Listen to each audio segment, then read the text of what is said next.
A mund ta imagjinoni të humbni fëmijën tuaj dhe pas muajsh dhimbjeje, një ditë krejt normale, ta shihni pa pritur përballë jush në një raft supermarketi?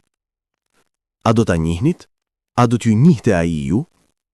Disa histori duken si filma, por kjo është një histori që tregon sa lehtë mund të shkatërrohet një familje dhe sa e vështirë është të rikthehet ajo që humbet. Ajo që i ndodhi Michael Reedit do t'ju bëjë të mendoni për çdo sekondë që e merrni si të mirëqen, sepse mënjëherë mjaftojnë vetëm 30 sekonda që jeta të ndryshojë përgjithmonë. Djali 6 vjeçar i Michael Reedit, Tyler, ishte zhdukur nga oborri i tyre para 9 muajsh, duke lënë pas vetes vetëm biçikletën e tij dhe një familje të shkatëruar nga dhimbja. Çështja ishte ftohur, kërkimet kishin përfunduar dhe shpresa po zbehej me çdo ditë që kalonte. Pastaj një të shtunë të zakonshme në një supermarket në anën tjetër të qytetit, Michael u kthye në korridorin e drithrave dhe pa një djalë, profili i të cilit i ngjante djalit të tij.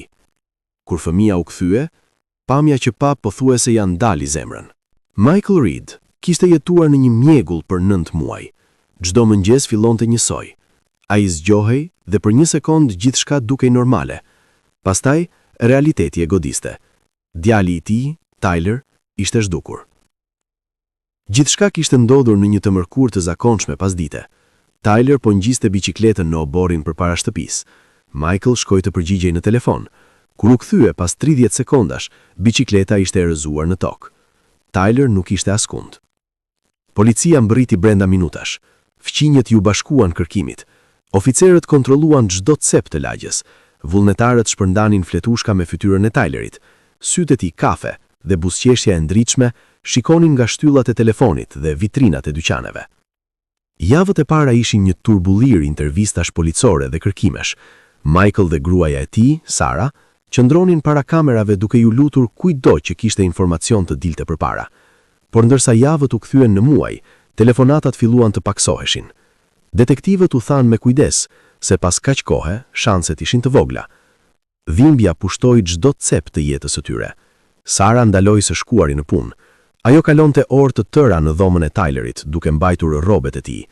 Disa ditë me xifliste, ditë të tjera shpërthente, duke fajsuar Michaelin për ato 30 sekonda kur ai kishte kthyer kokën. Michael filloi të shkonte herët në punë dhe të qëndronte deri vonë, çdo gjë për të mbajtur mendjen të zënë. Natën, ai voziste nëpër lagje, kontrollonte parqe dhe kënde lojrash.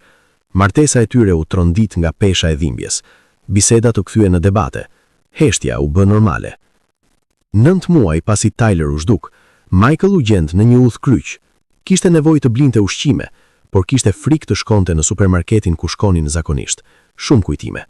Voziti drejt një qendre tregtare në anën tjetër të qytetit. Qendra tregtare ishte e mbushur atë pasdite të shtunë. Michael lëvizte në korridoret mekanikisht. Buk, qumësht, vezë. Ai u kthye në korridorin e drithrave, me mendjen diku tjetër. Atëherë, koha dukej sikur ndaloi. Një burr qëndronte në mes të korridorit me një djalë pranë tij. Fëmia po shikonte raftet. Profili i tij goditi diçka thellë në kraharorin e Michaelit. Mënyra si i binin flokët mbi ball, gjesti i përkulljes së kokës kur përqendrohej. Michael u afrua. Zemra filloi të rrinte fort. Djali u kthye pak dhe Michael pa fytyrën e tij.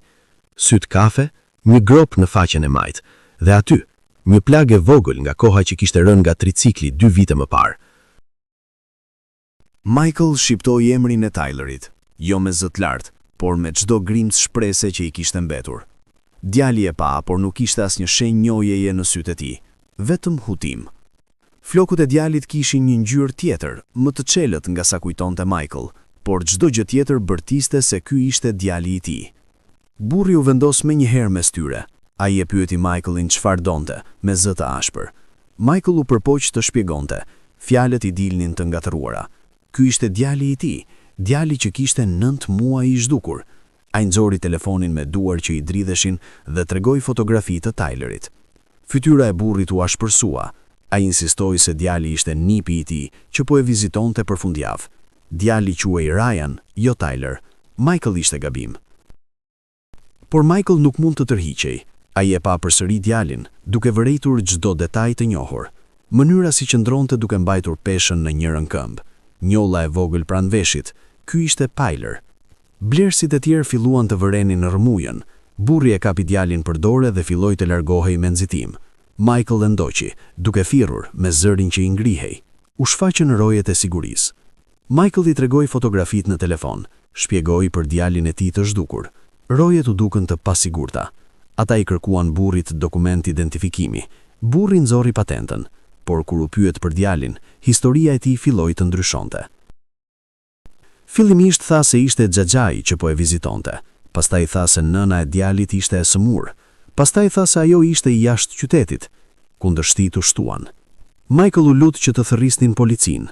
Rojet ranë dakord. Burri u bë më i shqetësuar. Ai insistoi se kjo ishte ngacmim, u përpoq të largohej me djalin. Siguria i bllokoi rrugën. Policia e mbërriti brenda minutash. Michael i tregoi gjithçka, raportin e personit të zhdukur, fotografitë nga çdo kënd. Ai tregoi plagën mbi vetullën e Tylerit, e dukshme edhe përmes flokëve të liur. Një oficer e mori burrin më njanë për ta pyetur. Historia e tij vazhdoi të shpërbëhej. Ai pretendonte se ishte kujdestari i djalit. Tha se prindrit e tij i kishin dhënë leje. Kur ju kërkuan dokumente, ai nuk kishte asgjë. Një tjetër oficer i tregoi djalit fotografi të Michaelit dhe Sarës. Ai njihte këta njerëz. Djali i shikoi fotografitë, diçka dukej se lëvizte në mendjen e tij, por ai tundi kokën. Zemra e Michaelit u thye. Djali i tij nuk e mbante mend. Policia mori një vendim, do ta çonin burrin dhe djalin në stacion. Testi i ADN-s do ta zgjidhte shpejt këtë çështje. Michael i ndoqi me makinën e tij, duke shtrënguar timonin aq fort sa njujat e duarve ju zbardhën. Në stacion pritja ishte torturuese. Michael telefonoi Sarën, mezi formonte fjali të kuptueshme. Ajo nuk e besoi në fillim, por diçka në zërin e tij e bindi. Ajo voziti drejt stacionit duke shkelur çdo kufi shpejtësie. Rezultatet e ADN-s morën disa orë, por kur erdhën, konfirmuan atë që Michael kishte ndjerë që në momentin që pa atë profil në korridorin e drithrave. Djali ishte Tyler Reed. Maska e burrit u shemb plotësisht, përballë provave të pamohueshme. Mbrojtja e tij u rrëzua. Ai quhej David Hammond. Ai kishte humbur djalin e tij në një betejë të ashpër për kujdestari vite më parë. Dhimbja nuk kishte shëruar kurrë, ishte kthyer në diçka të errët dhe të dëshpëruar. Atë të mërkur pas dite 9 muaj më parë, ai po kalonte me makinë në lagjen e Michaelit. Pa Tylerin duke ngar biçikletën vetëm në obor. Diçka ju këput brenda. Ai e thirri Tylerin drejt makinës dhe i tha se prindrit e kishin dërguar ta merrte. Djali, besues dhe vetëm 6 vjeç, e besoi. Për 9 muaj, David jetoi me Tylerin në një shtëpi të vogël 2 qytete më tej.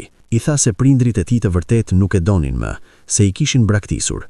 Ditë pas dite, ai punoi për të fshirë kujtemet e Tylerit, duke i zëvendësuar me gënjeshtra. David insistoi, edhe kur policia e arrestoi, se i kishte dhënë Tylerit një shtëpi të mirë. Djali ishte ushqyer, veshur dhe kujdesur. Ai duke i hapur, pretendonte David, por dëmi ishte shumë më i thellë se sa mund ta kuptonte ai. Kur Sara e rriti në stacion dhe pa Tylerin, ajo u rrëzua emocionalisht. U zgjat drejt tij duke qarë emrin e tij. Tyler u tërhoq, duke u mbështetur pas një oficeri policie. Ai nuk e njihte këtë gjën që qante, duke i terrësuar. Ribashkimi që duhet të ishte i lumpur, ishte dhe mbërthyes. Tyler kishte kujtime të mjegullta nga jeta e tij të mëparshme, si fragmente ëndre, por 9 muaj gënjestra kishin bërë punën e tyre. Ai u mësua të besoj se prindrit e tij e kishin braktisur. Familja filloi menjëherë terapi. Disa seanca treguan progres. Tyler kishte shpërthime të papritura kërthimesh, duke njohur një këngë që Sara i këndonte, ose një lojë që luante me Michaelin. Ditë të tjera ishin më të vështira. Tyler pyeste kur mund të kthehej në shtëpinë e Davidit. Çdo pyetje i thyente zemrat e Michaelit dhe Sarës. Michael mendonte vazhdimisht se sa afër kishin qenë që të mos e gjenin kur Tylerin. Nëse atë ditë do të kishte shkuar në supermarketin e zakonshëm dhe jo në anën tjetër të qytetit, Tyler do të ishte ende i zhdukur. Nëse do të kishte shikuar telefonin dhe jo korridorin, gjithçka do të ishte ndryshe. Rastësia e kësaj e përndishte, por ngadalë erdhi progresi. Tyler filloi të besojë sërish. Një natë 3 muaj pas ribashkimit, Tyler përqafoi spontanisht Sarën. Një herë tjetër, i kërkoi Michaelit t'i lexonte për rrallën e vjetër të gjumit. Michael qau ndërsa lexonte, dhe Tyler nuk u largua. Rasti mori vëmendjen mediatike, dhe Michael u bë aktivist. Ai kuptoi sa shumë fëmijë të zhdukur mund të jenë të fshehur në sytë e publikut, jetuar me rrëmbyes që u kanë ndryshuar pamjen dhe u kanë fshirë të kaluarën. David Hammond u dënua me 15 vjet burg, por asgjë ndimakën nuk mund të zhbënte traumën që i kishte shkaktuar një djali 6 vjeçar, të cilit i kishte mësuar se prindrit nuk e donin. Michael dhe Sara e dinin se familja e tyre nuk do ta rikuperonte plotësisht atë që ishte humbur. Ata 9 muaj kishin lënë shkam të përhershme. Por ata kishin diçka që shumë familje nuk e marrin kurrë, një shans të dytë. Dhe Michael bëri një premtim çdo natë kur i përshpëriste Tylerit para gjumit. Tyler ishte i dëshiruar, Tyler ishte i dashur, dhe pavarësisht çfarë ndodhte, ai nuk do të braktisej më asnjëherë. Çfarë do të kishit bërë ju nëse do të shihnit një fëmijë në një dykan dhe do të mendonit se mund të ishte djali juaj i zhdukur?